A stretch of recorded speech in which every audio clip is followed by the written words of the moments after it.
asalaamaaleykum les ultras de Mok Sport Cissé maa leen di nuyu baax a baax di leen ziare di wax képp koo xam ne gan nga ci chaîne YouTube Mok Sport ñoo ngi ñaan nga bës bouton s'abonner bës cloche de notification saa suñu dugalee vidéo ngeen mën a jox suñu vidéo yi gars yi da leen di aimer vidéo yi c'est très important dañuy commencer directement ci Inside Football ñoo nekk ci El Hadj Malick Diouf nee na El Hadj Malick Diouf club yi nekk ci dossier bëri na nee na d'ailleurs sax waa West Ham bëggoon nañ El Hadj Malick Diouf daal di jël 20 millions d'euros proposé ko pour El Hadj Malick Diouf mais Slavia Prague muy club boobu dafa bañ carrément parce que Slavia Prague lu muy laajte mooy plus de 20 millions d'euros moo tax pour l'instant West Ham première offre bu mu teg sur la table waa Slavia dañ ko bañ. waaw maanaam waa Slavia bañ nañ première offre pour West Ham moo tax El Hadj Malick Diouf tout est possible dans son dossier Inside Football daal di ñëw ci accord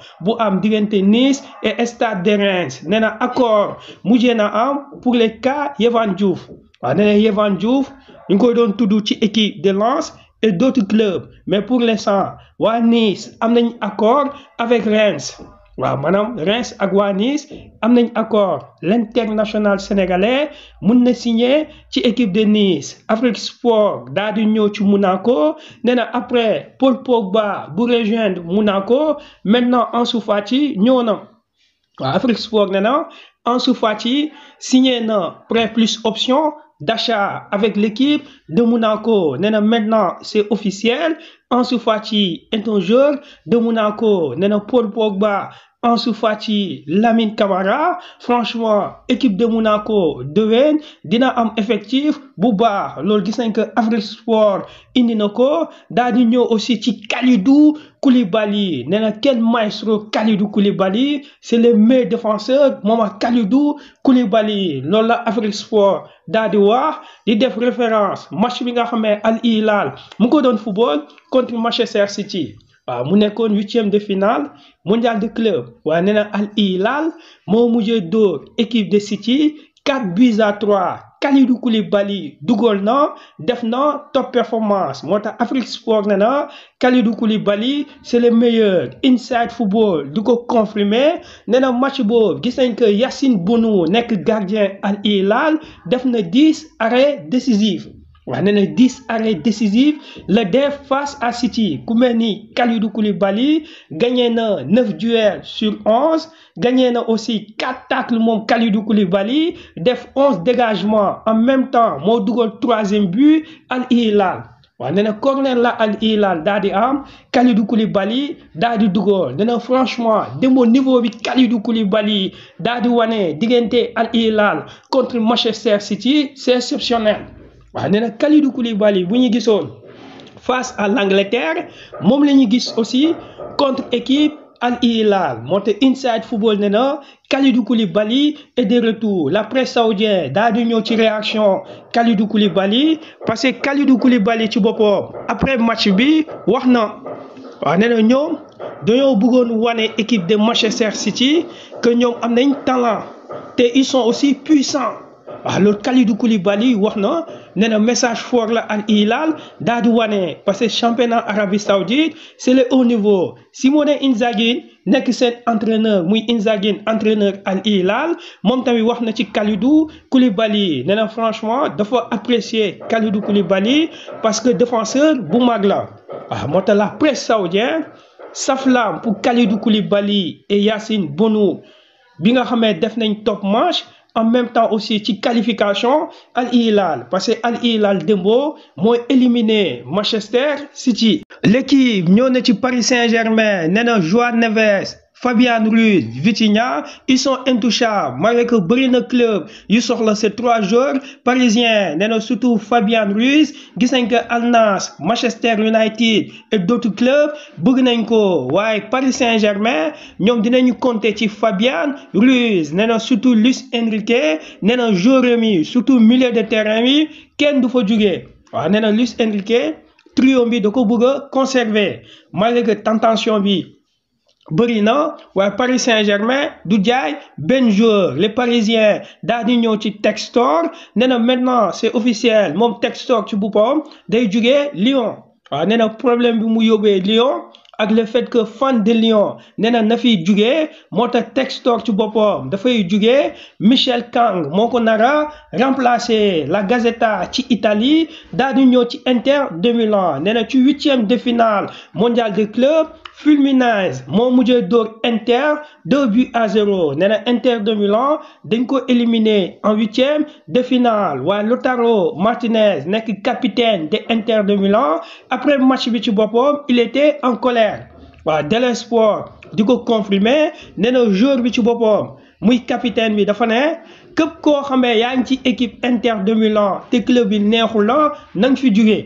waaw nee na Lautaro moom dafa mer wax lool waaye nee na Lautaro ku muy waxal président bi xam na ko mooy Calhanoglu ci boppam su fekkee bëggul toog Inter de Milan na fi jugee Dell Sport daal di ñëw ci Juventus de Turin nee na Juventus dina football contre le Real de Madrid te Igor Tudor xamal na joueur mi match de test de majeur la waaw nee na contre Real de Madrid match bu mag la waaye test la bu mag pour Juventus de Turin moo tax Igor Tudor wax na joueur mi nañu pare express daal di ñëw ci Brentford nee na waa Brentford dañoo xamal Manchester United su fekkee bëgg na Mbeumo carrément na teg sur la table 70 millions d'euros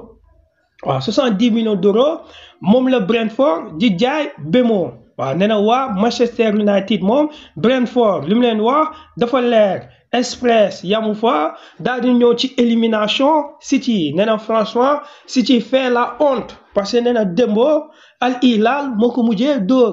waaw nee na Al Hilal moo mujjee éliminé City 4-3 nee na défensivement City dafa am problème nee na Pep Guardiola na liggéey ci défenseur express nee na Inzaghi entraîneur bu mag la parce que moo yor Al Hilal Inzaghi moo fi teewoon Barça donc 4-3 jël City donc aussi 4-3 nee na Inzaghi doog na Flick doog na Pep Guardiola moo tax time nee na respect pour Inzaghi parce que bokk na ci coach yu mag yi AS daal di ñëw ci Real de Madrid nee na Mbappé def na retour la waaw nee na avec le retour de Mbappé Real de Madrid tey match bu mu war a football war na def tout ba gagné waaw loolu AS moo ko wax nee na Mbappé def na retour waaye Mbappé ci boppam am na doublure aussi ci Real de Madrid Marca du confirmer cela nee na doublure Mbappé Real am na ko waaw muy Gonzalo Garcia nee na Gonzalo Garcia mun na nekk doublure Mbappé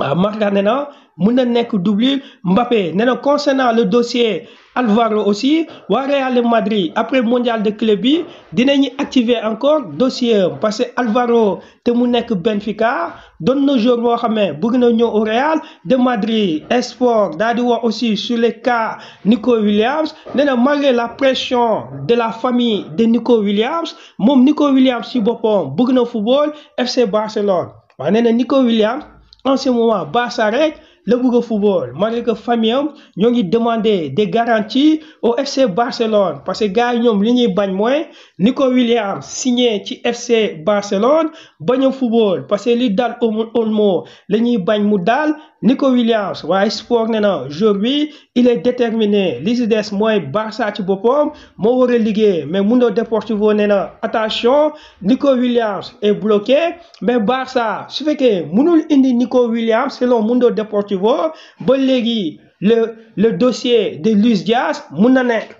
waaw loolu moom Mundo Deportivo moo def alternative boobu dafa ne Barça bu munul indi Nico Williams pourquoi pas mu activer encore dossier Luis Diaz waaye Mundo Deportivo daa di ne sur le cas Luis Diaz y a grand concurrent bu fa nekk parce que Bayern Munich dugg na carrément ci dossier Luis Diaz bu ko defee na ñi jeexal ko ci autopsie dafa ñëw encore ci Kalidou Koulibaly autopsie dafa ne Kalidou Koulibaly l'international sénégalais jaaroon na Napoli moom Kalidou Koulibaly ci championnat Italie dafa waroon carrément c'était le meilleur défenseur du monde parce que foofu Kalidou Koulibaly était en son prime nee na après ci la jaar Chelsea moom Kalidou Koulibaly dogo ñëw Al Hilal nee na depuis que Kalidou Koulibaly ba mu ñëwee Al Hilal niveau wàccul